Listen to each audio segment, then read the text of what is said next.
Hey guys, it's Dana and it's time to talk about money. And in this video, I wanted to share with you my financial ick list. So let's get to it. Okay, so the kids have told me that this is a thing that people, I guess beauty vloggers are putting up their ick list. And they're like, Mom, you should do a financial ick list. So I was like, all right, you know what? I'm gonna just double check. Let me just double check if this actually is a thing. Okay, so like maybe a year ago it was trending. So a little late here, but so what? We can still do my financial ick list.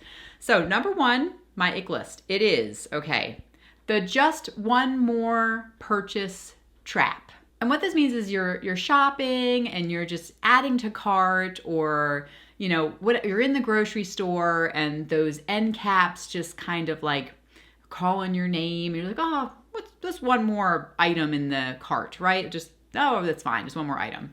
But these little items are what really kind of add up. So I kind of have a rule of like a 24-hour wait period. So if there's something I feel like I really want, just like, oh, I can get that one thing, I put it in my Amazon cart or whatever, and I make sure that I don't purchase it right away, because this is like the impulse spending, just one, oh, it's no big deal, just this one thing. But I make sure that I wait the 24 hours to know that it's something I really want and that I'm thinking clearly and it's something that I really should be buying, that's part of my budget. Next is when people buy things on credit as opposed to saving for it.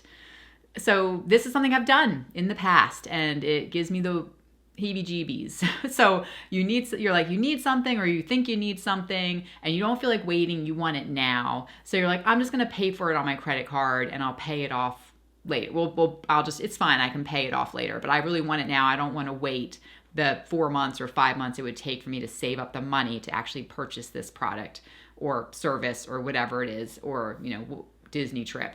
So you just put it on your credit card anticipating you're going to pay it off, but most likely it's not going to get paid off and you're accruing lots of interest on it, and it just kind of gets out of hand and turns into this big ugly monster. So to fix that, then I would say to try to force yourself to actually save the money in a savings account to pay for the item. And once you actually pay for the vacation or the service or the item with the cash that you spent the time saving, first of all, maybe you don't even want it anymore at that point, because you have the money saved up and you're like, oh man, I worked hard to save that up, I don't want to buy that thing. Or you buy it and it just is so much better because you buy it and it's just like, it's paid for. It's not like hanging over your head when you get back from the trip or the service is done or whatever and you paid the money for it, and then now it's like it's finished. Like you've paid for it. You could actually enjoy it so much more. It's like the trip is sweeter and the couch is more comfortable because it's paid off and you own it and you don't have to worry about it. So I highly recommend doing it. If you haven't done it before, like really saved up and purchased something that was kind of hefty in price tag, try it, because it really is an amazing feeling. Seriously.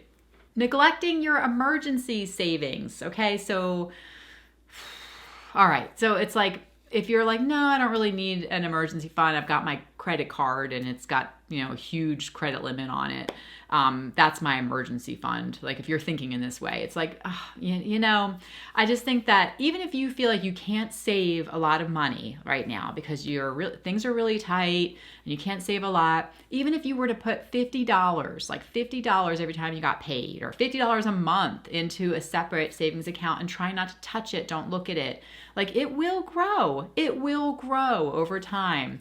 And so I think to completely neglect and ignore emergency savings is icky to me. Save a little something towards savings, because you never know what's going to happen in life, or you could lose your job, or you become disabled, like those things that happen. So you have to try to save up some kind of emergency fund, even if it's a little bit. Like there's got to be some amount of money that you can put towards a savings account.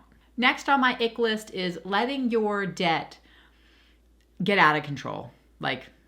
Just keep piling up, which is what happened to us. That's why it's icky to me. It's like, oh, you just keep, spending money, borrowing money, and you're just like, oh, I can manage it, it's fine, I can handle it. And then before you know it, it's like, boom, oh my gosh, how did our debt get to be this much? And it's out of control, and we can't even afford the minimum payments anymore. And I feel like that happens to maybe so many of us. It's not like, I don't think I'm really like an irresponsible person, or I maybe wasn't, but I was, because we just let the debt just like keep climbing, and kind of didn't want to look at it for, this is many years ago now, but like it really got out of control. And then I was like, oh my gosh, like we can't even pay the minimum payments. So I think that we have to be looking at what we owe. Right? It's scary to look at your statement, or to actually look and see how much you have left on your school loans. What do you still owe? What do you still owe on your car loan? What's the balance? It's really not fun to look at that. And a lot of us don't want to, but it's important to actually know what our debt is. Is it rising, or is it going down? Or is it under control, or is it just, so just ignoring it, that's icky to me. You have to pay some attention to it so it doesn't balloon, and then you're like, oh, I don't know what happened. And listen, that was me. So I'm not judging. I get it. And it's icky to me now because I lived through it and it was very painful. Living beyond your means. That's next on my ick list. I think that this happens all the time, right? Everywhere. I did a video about how it seems like everybody is richer and has more money than you do. And that's because most people are living beyond their means. It seems like they've got tons of money because they've got these fancy cars, they're going on all these vacations, they're dressing in nice clothes and all this stuff. And it's just man, their Christmas, we got a lot of Christmas cards. And some people, I know that they are in debt and they're struggling to pay their mortgage. I know this. And they have this Christmas card with their families looking amazing in these nice outfits, and it's beautiful. But if I were just to look at this Christmas card, I would be like, wow, this family must be doing really well for themselves. They must be really well off. This is you can tell if professional photographer took the picture and it looks incredible. And, it's whoa. But anyway, so then we're trying to struggle then others who maybe get that Christmas card, we got to keep up with them. We want to keep up with the Joneses. So maybe we're just going to spend that money to do this or that so that we can, look the part. Believing that debt is a part of life. This is okay. This really riles me up. This makes me this is so icky to me. And this is something that happens, I am experiencing this at the kids' high school and their middle school. As they have financial literacy classes. And I don't get involved, okay? But I do have to have conversations with the kids at home. But several times they had to work on projects where they had to write out what they believe their future expenses would be, and kind of as an adult, where they think they'd be spending their money and all this stuff. How much money would they make if they did this career? But my daughter had done this project, my oldest, and the teacher had said, this is wrong. Take this back. She actually she was going to lose points, or she lost points. I'm not sure which, because she said, you don't have student loans on here. You're going to have student loans. Everybody has debt. Everybody has debt. Put this on there. And so she had to put that on there to get full points for her project. But I was really upset that she's teaching the students, that mindset. And I understand a lot of people do have debt, but I don't like it being taught as an absolute that you're going to definitely have debt, that you're going to, so put it on here, or it's not realistic, you're going to lose points. No. Not everybody has debt. We don't have debt. We don't have car loans. That was one of the items she had to put on there, was a car loan payment. Well, we haven't had a car loan in over 10 years now. I don't think. 10 years, maybe more? I don't know. It's been a long time since we've had any kind of car loan or car payment. We never will again. And so that to me really bothers me, and it's really icky to me when people have that mentality that debt is everybody has to have debt, and that's just the way it is. All right. Okay. Avoiding the financial conversation. If you're dating someone or if you're married, I think that talking about finances is incredibly important. I think that a lot of people just avoid that conversation, or even when they're married, they don't want to discuss it. And maybe because they just don't feel like they want to deal with it, and they're very happy to let their partner be the one to handle it.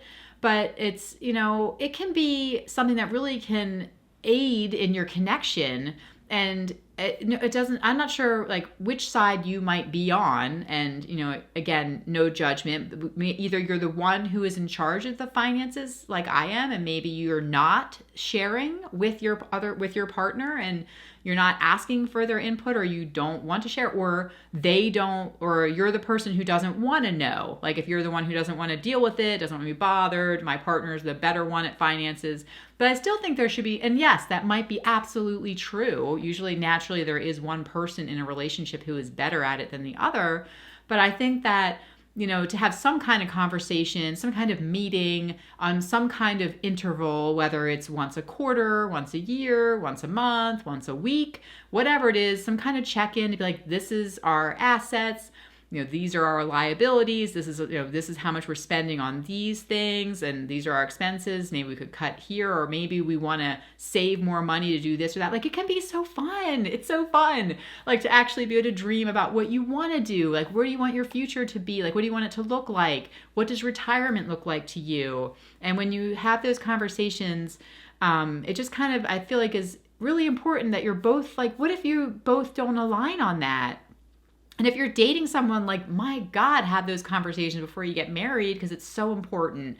And so to me, that's on my ick list for sure, because it's really super icky to me if it's not discussed at all before you go ahead and get into a potential lifelong contract with someone with marriage. Like, it's something that's important, because what if your dreams or your vision for your retirement is like this beach house, this gorgeous beach house, and your partner has no such image. In their minds, they just think they're going to be like living in like an apartment. They want to spend everything they have throughout their lifetime and not save anything. And they just figure they don't care what happens in their senior years. And you have this vision of having this huge nest egg and being able to, retire in style and travel the world or whatever it is, right? Like, you just need to be aligned on that. And I think that it's one of the most important things. That kind of ties into my next one, which is not planning for the future. That's another ick item, but where I think it's important to talk about the future and, where you want to be financially and what that looks like to you. Okay, and then ignoring your credit report.